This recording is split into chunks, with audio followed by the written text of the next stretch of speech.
Let's talk about some common questions regarding wireless rain clicks. I have a Pro C controller here hanging on the wall with a wireless rain click receiver and the wireless rain click transmitter. The WRC is a two-part receiver transmitter setup. The transmitter has a mounting bracket, a dangling wireless antenna, a red LED bulb on the bottom that lights up whenever the transmitter is transmitting. On the top it has a test button. If you hold the button down, it transmits a signal over to the receiver showing that he's wet, and when we release the button, it goes back to green or dry under normal operation. The top has a dry out time cap, and that controls these little windows right here. As you open the cap, it exposes more windows, allowing the stack of discs inside to dry out much quicker after a rain event. If you want to leave the system turned off longer after a rain event, you'll close up some of these windows. And you'll have to adjust that based on your local weather, how long you want it to be turned off after a rain event. It depends on your local weather, humidity, temperature, local conditions as to how fast it will dry out. So that's the basics of the transmitter portion. Your receiver may come with a rubber cover, much like this one. And the first thing you'll notice is that it says important. Sensor status light will turn red when you first power it up. It'll stay red for a maximum of the first 1 hour. The transmitter communicates to the receiver every hour. So if you install this and do nothing, that light should turn green if the transmitter is dry within the hour.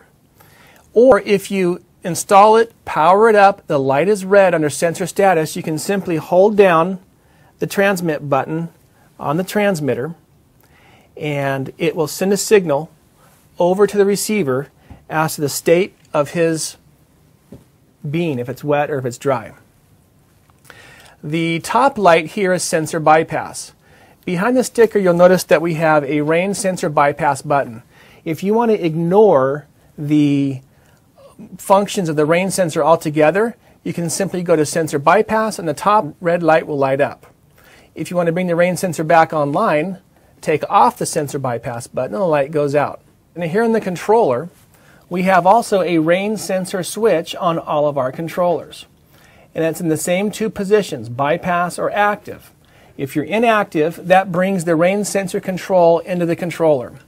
If you put the switch to bypass, it ignores all the input from the rain sensor and it will allow the controller to run at the controller level only. One more quick note. If your sensor is turning red when it rains and green when it dries out, but it keeps on watering, you want to make sure that you've removed the chrome jumper tab.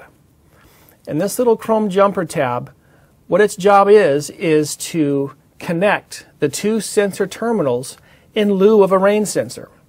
It comes from the factory with the jumper installed. If you don't remove it, the sensor will never be able to turn the sprinklers off. Whether or not you're in active or bypass or whatever you're doing, it will not turn the sprinklers off. So this does need to be removed. Very important.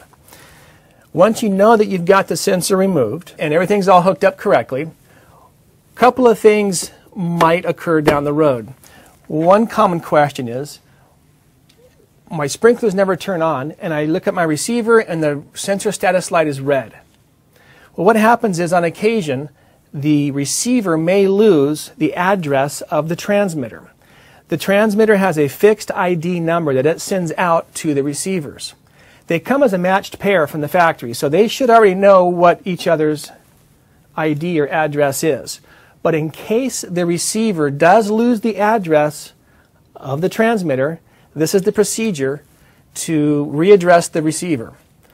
What you'll do first is verify that when you hold down the test button, the little red light does come on. And if it does, you know that your transmitter is sending out a signal. Now it may talk to it up close here, but if you bring this out to the other side of the block building, 4 stories up, it may not get reception from that point back to here. So you want to make sure, first of all, that they are on the same frequency. Secondly, what you'll do here is you'll turn the power off to the controller. And when the power is off, the controller and the receiver will go blank. Next, what you'll do is hold down the rain sensor bypass button as you power back up the controller. The light will turn an obvious orange color, and you'll hold down the black button to transmit over to the receiver, and the light will turn green. That tells us now that your receiver is listening to this transmitter.